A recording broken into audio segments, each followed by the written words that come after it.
دن بدن کھلنے لگا ہے نعمت الاسلام یہ۔ بسم اللہ الرحمن الرحیم۔ صرف 5 منٹ کا مدرسہ قرآن و حدیث کی روشنی میں 232واں دن 22 شعبان المعظم۔ نمبر 1، اسلامی تاریخ۔ حضرت ابو دردہ رضی اللہ تعالی عنہ۔ حضرت ابو دردہ رضی اللہ عنہ کا نام عویمر بن مالک خزرجی ہے۔ یہ مدینہ منورہ کے بڑے تاجر تھے۔ حضرت عبداللہ بن رواحہ سے گہرے تعلقات تھے۔ وہ اسلام لانے کے بعد حضرت ابو دردہ رضی اللہ عنہ کو توحید کی دعوت دیتے اور شرک و بت پرستی سے منع کرتے۔ ایک روز عبداللہ بن رواحہ نے ان کے گھر جا کر بت کے ٹکڑے ٹکڑے کر ڈالے۔ اس کی یہ بے بسی دیکھ کر وہ سوچنے پر مجبور ہو گئے کہ اگر اس میں کوئی خوبی اور نفع و نقصان پہنچانے کی صلاحیت ہوتی تو آج یہ ضرور اپنا بچاؤ کر لیتا۔ اس خیال کے آتے ہی وہ شرک و بت پرستی سے بیزار ہو گئے اور رسول اللہ صلی اللہ علیہ وسلم کی خدمت میں پہنچ کر اسلام قبول کر لیا اور رات و دن علم سیکھنے اور عبادت کرنے میں لگ گئے۔ جب انہوں نے دیکھا کہ تجارت علمی مجلسوں میں حاضری اور عبادت کی لذت میں رکاوٹ بن رہی ہے تو تجارت اور دنیا کی زیب و زینت چھوڑ کر علم سیکھنے اور عبادت کرنے میں مصروف ہو گئے۔ وہ درویشوں کی طرح بالکل سادہ زندگی گزارنے لگے۔ حضرت عمر رضی اللہ عنہ نے انہیں شام کا گورنر بنانا چاہا تو صاف کہہ دیا کہ میں اہل شام کو نماز اور قرآن پڑھانے کے علاوہ دوسرا کام نہیں کر سکتا۔ حضرت عثمان رضی اللہ عنہ نے انہیں دمشق کا قاضی بنا دیا تھا۔ پھر انہی کے دور خلافت میں سن 33 ہجری میں انتقال فرمایا۔ نمبر 2، حضور صلی اللہ علیہ وسلم کا معجزہ، سورج کا لوٹنا۔ حضور صلی اللہ علیہ وسلم پر جب وحی نازل ہوتی تو آپ صلی اللہ علیہ وسلم کی ایسی حالت ہو جاتی کہ ابھی غشی طاری ہو جائے گی۔ چنانچہ آپ صلی اللہ علیہ وسلم پر ایک مرتبہ وحی نازل ہونا شروع ہوئی۔ آپ صلی اللہ علیہ وسلم کا سر مبارک حضرت علی رضی اللہ عنہ کی ران پر تھا۔ کچھ دیر بعد آپ صلی اللہ علیہ وسلم نے حضرت علی رضی اللہ عنہ کی ران سے سر مبارک اٹھایا اور حضرت علی رضی اللہ عنہ سے پوچھا، کیا تم نے عصر کی نماز پڑھی؟ جواب دیا کہ نہیں۔ آپ صلی اللہ علیہ وسلم نے بارگاہ رب میں دعا کی۔ چنانچہ حضرت اسما رضی اللہ عنہ فرماتی ہے کہ میں نے دیکھا آفتاب غروب ہو چکا تھا لیکن پھر نکل آیا اور حضرت علی رضی اللہ عنہ نے نماز ادا کی۔ نمبر 3، ایک فرض کے بارے میں، تکبیر تحریمہ۔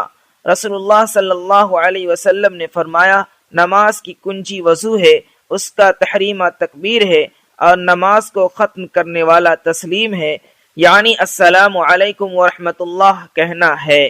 فائدہ، نماز شروع کرتے وقت جو تکبیر کہی جاتی ہے اس کو تکبیر تحریمہ کہتے ہیں۔ نماز کے شروع میں تکبیر تحریمہ کہنا فرض ہے۔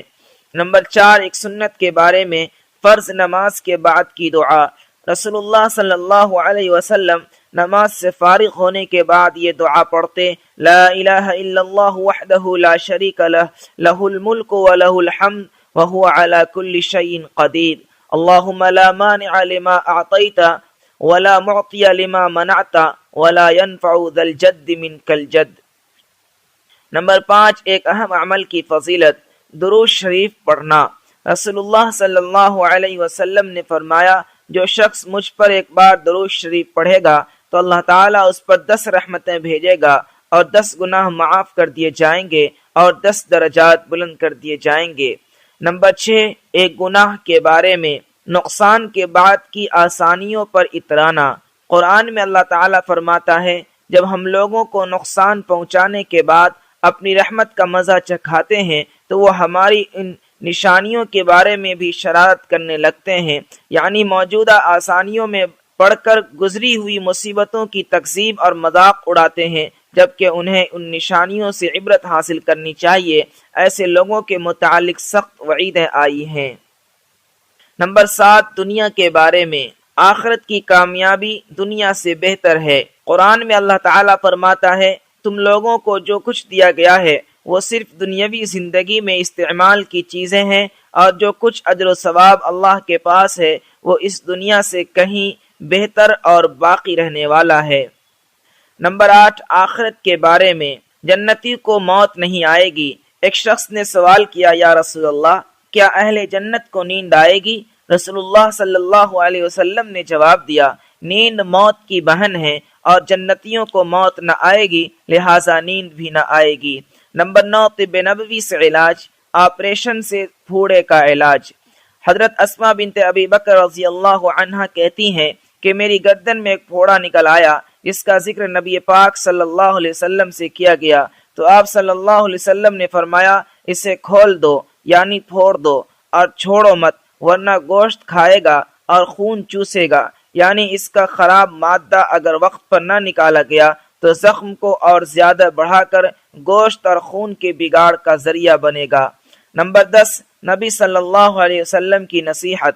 رسول اللہ صلی اللہ علیہ وسلم نے فرمایا، تم اپنی جان، اولاد، خادم اور مال کے حق میں کبھی بھی ہلاکت کی بد دعا مت کیا کرو، کہیں ایسا نہ ہو کہ بد دعا کرتے ہوئے دعا کی قبولیت کی گھڑی سے تمہاری موافقت ہو جائے اور تمہاری بد دعا قبول کر لی جائے۔